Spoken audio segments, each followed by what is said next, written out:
हमारे channel next 9 news में। मैं प्रांशी राठौर और बात करेंगे एक बार फिर से महाराष्ट्र के बारे में। महाराष्ट्र के सियासी संकट के बीच इस वक्त देखने को मिल रहा है कि जो नई सरकार बनी है वह क्या कुछ नए फैसले लेती हुई दिखाई दे रही है। जैसा कि आप सभी जानते ही हैं कि शिवसेना के प्रमुख उद्धव ठाकरे जो इसी में कर दूं गैप देके कर दूंगी। नमस्कार, स्वागत है आपका हमारे चैनल नेक्स्ट 9 न्यूज में। मैं प्रांशी राठौर और बात करेंगे एक बार फिर से महाराष्ट्र की राजनीति के बारे में। महाराष्ट्र के सियासी संकट के बीच जो नई सरकार बनी है वह कई बड़े और अहम फैसले लेती हुई दिखाई दे रही है महाराष्ट्र की आवाम के लिए। लेकिन इस बीच देखा जाए तो मंत्रिमंडल के विस्तार में काफी ज्यादा देर हो रही है और इस देर को देखते हुए शिवसेना के प्रमुख उद्धव ठाकरे लगातार उन पर निशाना साधते हुए दिखाई दे रहे हैं। बात करेंगे यहाँ पर मंत्रिमंडल के विस्तार पर जो अपडेट आया है, आखिरकार क्या खबर आई है इस मंत्रिमंडल के विस्तार को लेकर। सबसे पहले आपको बता दें, 29 जून की रात लाइव आकर शिवसेना के प्रमुख उद्धव ठाकरे ने ये ऐलान कर दिया कि वह मुख्यमंत्री पद से इस्तीफा दे रहे हैं और 30 जून के दिन मुख्यमंत्री के तौर पर शपथ ग्रहण की। एकनाथ शिंदे ने शिवसेना के विधायक रहे लेकिन आज वह मुख्यमंत्री हैं। डिप्टी सीएम बने देवेंद्र फडणवीस बीजेपी के समर्थन से जो नई सरकार बनी है उस सरकार के खिलाफ अब ठाकरे का गुट लगातार अपनी बात रख रहा है, अपने गुस्से को जाहिर कर रहा है। चुनाव आयोग तक अब बात पहुंच चुकी है आने वाले चुनाव के चलते। दरअसल शिवसेना यहां पर नहीं चाहती है कि चुनाव चिन्ह जो है शिवसेना पार्टी का, उस चुनाव चिन्ह पर एकनाथ शिंदे आने वाले चुनाव लड़े। और इसी बीच अब खबर जो सामने आई है कि 8 अगस्त के दिन चुनाव आयोग फैसला करेगा कि आखिरकार असली शिवसेना कौन सी है, नकली कौन सी है। दरअसल आपको बता दें कि आदित्य ठाकरे दावा कर रहे हैं कि असली शिवसेना उनके पास है, वहीं शिंदे का गुट यहां पर कह रहा है कि असली शिवसेना उनके पास है। ऐसे में देखा जाए तो दोनों ही गुटों के बीच भिड़ंत जारी है। लेकिन इसी बीच बात की जाए यहां पर आखिरकार मंत्रिमंडल के विस्तार में इतनी देर क्यों हो रही है, क्या अपडेट आया है, जरा देखिए ये रिपोर्ट।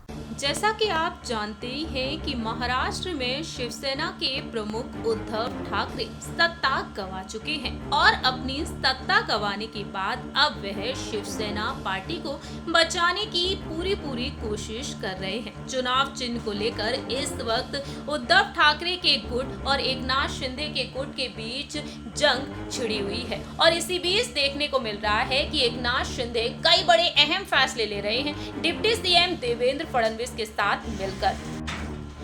इसी बीच देवेंद्र फडणवीस और एकनाथ शिंदे की सरकार पर सवाल उठ रहे हैं मंत्रिमंडल के विस्तार को लेकर। इस मंत्रिमंडल के विस्तार में इतनी देरी क्यों हो रही है? दरअसल शिंदे की सरकार को बने हुए पूरे 22 दिन हो चुके हैं लेकिन अब तक मंत्रिमंडल का विस्तार का जो पैंच है वो फंसा हुआ है। कई बार एकनाथ शिंदे और देवेंद्र फडणवीस दिल्ली पहुंचे, शीर्ष नेतृत्व से बातचीत भी कर चुके हैं लेकिन इसका कोई भी फायदा नहीं देखने को मिला है। बीते शुक्रवार को राष्ट्रपति रामनाथ कोविंद के सम्मान में प्रधानमंत्री नरेंद्र मोदी द्वारा जो रात्रि भोज आयोजित किया गया उसमें भी शिंदे और फडणवीस शामिल हुए, लेकिन क्या कुछ यहाँ पर देखने को मिला मंत्रिमंडल के विस्तार पर? दरअसल आपको बता दें कि अब मानसून सत्र से पहले मंत्रिमंडल विस्तार हो सकता है। जी हाँ, आपको बता दें 25 जुलाई को सोमवार को दिल्ली में राष्ट्रपति द्रौपदी मुर्मू के शपथ ग्रहण समारोह में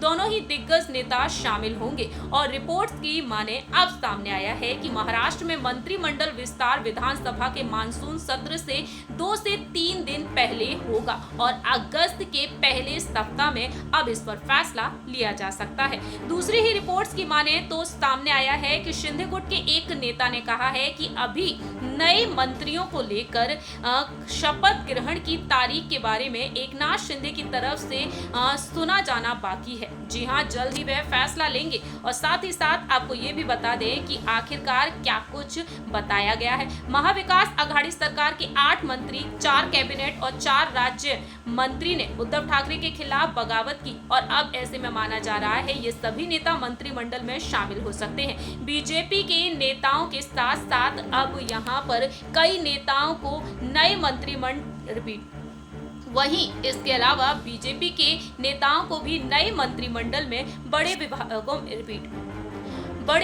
रिपीट।